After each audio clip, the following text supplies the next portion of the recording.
You know. Okay. So let's talk about taking charge of change. It's been a very interesting 5-year tenure. You know, I congratulate you all for just being here. You know, so many others didn't make it this far. And the point is, things have changed a lot. I mentioned the car meeting. You see these people in your local market, the realtors who are hovering on the edge, just kind of hanging on, hoping things get back to normal. They never are going to get back to normal. That normal is gone. There is a new normal, and it's emerging right now, and you are the ones that are coping with it. You're the ones that are making it work. You're reinventing our business every day that you get up and go to work. Let's talk about some of the things that have changed. What I see when I talk to you, I hear this kind of stuff. Higher fallout. That's a biggie. You know, 5 years ago, fallout rates were usually in the 12 to 15% range. And it was a fairly stable number that you could work on. You could do a business plan and say, okay, my fallout rate last year was 16%.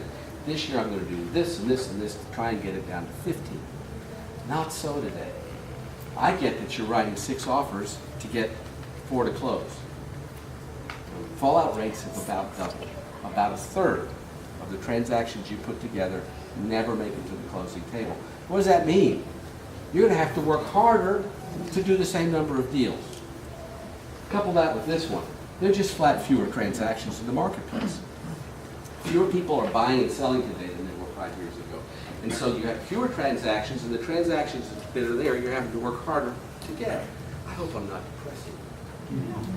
It's important that we do this because It's reality. that's the key word. The first step in change, in taking charge of change, is to acknowledge reality. This is neither good nor bad. It's just what it is, okay? More complex transactions, wow. I've sat in a couple of offices when brokers had to take calls on short sales. Is that a trip? You know, talk about complex. And there's so many nuances you have to keep track of. It's not just a buyer, seller, and a lender anymore. It's buyer, seller, lender, and a whole army of stakeholders that have to be satisfied. So your transactions are more complex. And meanwhile, what's happened to prices? Parentheses, what's happened to commissions? Now, we're not supposed to care about that because we're set fee real estate company, right? But you're still on the percentage side on most of your buyer side. So it definitely impacts you. You're working harder, you're doing fewer transactions are available to you, and your commissions are lower. The other thing about it that's not on the board is that I talk to you and I kind of get that most of you are maxed out. You're working your tails off and you'd like to do more. There's no more time in the day. Here's the bottom line. You're working harder for fewer closings and less revenue. That's our current reality. Current reality. More is one of my favorite words in Help You Sell. I use it a lot when I talk about Help You Sell. Because as I look at Help You Sell and study it, this is like studying Help You Sell. You can't help it. It's obsessive. Help You Sell is a strategy for getting more. It really is.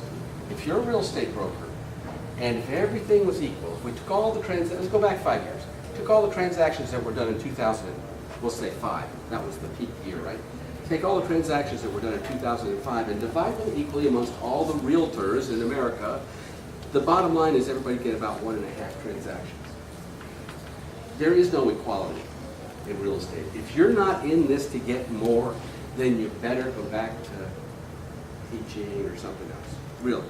You've got to get more. Help yourselves a way we get more. It's a strategy. You know, we go into the market with a superior offer, better than anybody else can offer a seller.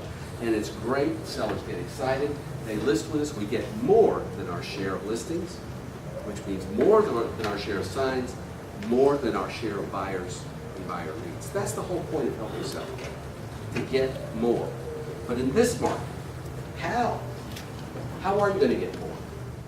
4 is your magic number. 4? 4. That's everybody's magic number. But many of you are downsized and scaled down in the downturn to where you're all alone, or maybe you've got one person with you helping. 4 is the magic number. Now, where does that come from? John Powell. Do you remember a year ago, we did a rally swing, and what we talked about was blueprint for growth. John broke it down. very methodically went through the 3 phases of growth that a typical Help Yourself office goes through. It was absolutely dead on. We start with nothing, right? We're all by ourselves, and we work like crazy, and we focus on doing deals until we're starting to do about 4 sides a month. In fact, here's the blueprint. That's the thumbnail. We work like crazy till we're doing about 4 sides a month.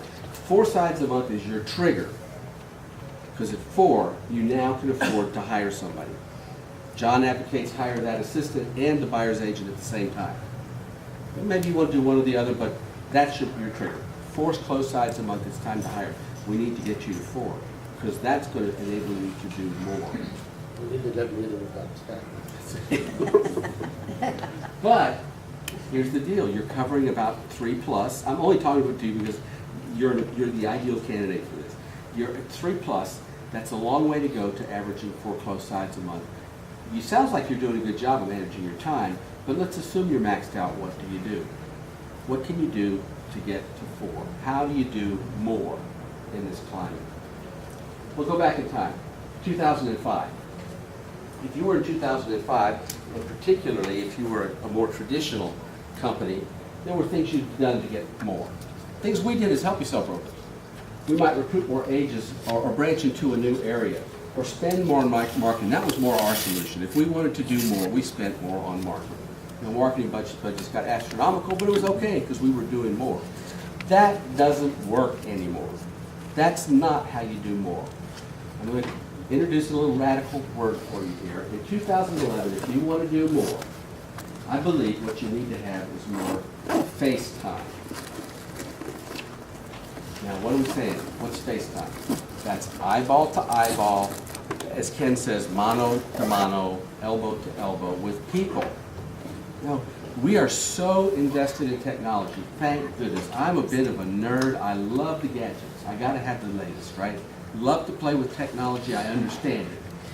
And it's so important for who we are and who we're becoming. We've got to be technologically advanced if we're going to reinvent the real estate business. But you know what? This is a people business. You don't sell real estate at a computer, really. Yeah, you can. Generally, you'll sell face-to-face. FaceTime is critical.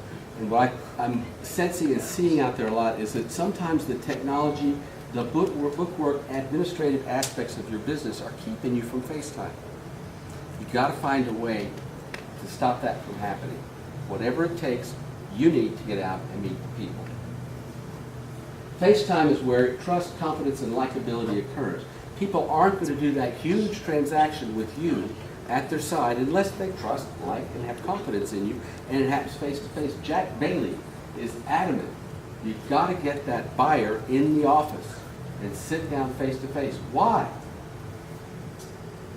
Trust, confidence, likability. You couldn't, I'm not going to say you can't, because you probably could do it over the phone at times, but you can't really do that on the phone. It's an eyeball-to-eyeball thing. However, look at your business. This is just a handful of essential business systems, things that need your attention every day in your business, stuff you can't let slide. You know, you got to be generating leads, which means you've got to be doing marketing. You got to take listings. By the way, that's how we generate leads and help you sell. Listings and marketing, and listings more than marketing. Just to remind you, lead incubation. You got to have an intake system. Thank goodness we got it by our data sheet. It works. And follow-up system. Contract negotiation obviously takes sales skills and experience, transaction processing to get things through. What's the common thread here? This is just some of what you do in your office. These are FaceTime hogs. This keeps you from being in the arena where you'll convert contacts into contracts and contracts into income. So this is the nut we have to solve. We got to find a way to get you more FaceTime. Maximizing FaceTime.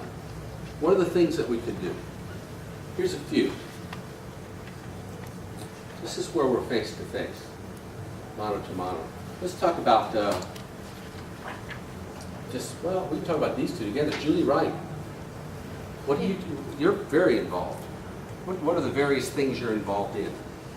Chamber of Commerce, ambassador to the Chamber of Commerce, so involved with other business owners. Women's Council of Realtors. I'm the incoming president-elect for South Orange County Chamber. Our for a chapter, and NARA, National Association of Hispanic Real Estate Professionals. Are you Hispanic? No, I'm Irish, but they let me be in there. It's very cool, but I do want to learn Spanish. And what else? So yeah, just with my broker meetings, always going to the broker meetings and staying up and talking with people. But I used to be an affiliate. I used to be a title rep, so it's a natural thing for me to be hanging out with realtors, you know. Do the people in the chamber know that you're in real estate? Oh yes, absolutely. Oh yeah. Okay, I'm not the Women's Council of Realtors. It seems to me that if you go there, you're not going to find any buyers or sellers. Does it help you do more business? It gives us education about our business, so I find it very helpful in that way. And then also we just had our national conference on Thursday, and you meet agents from all over the United States, and so we can refer business back and forth to each other. So it's a great, and it's a leadership, and it's just a great place to be. So, maximizing face time. How about charity work? Are you doing any? Let's see. I don't want to pick on Kim because we're going to have her on the panel after a little while. But Kim, are you doing any charity work? Just a little.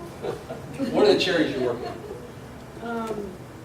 Tied in with the office is called Candles for Canned Goods, which I'm not sure where Ron wants my stuff. I just thought about it, it's up in our room. Basically, it's working with the food bank and an animal charity, and so we sell the candles. The office pays the cost of them. The candles are $6. 100% of that goes to the food bank or to an animal charity.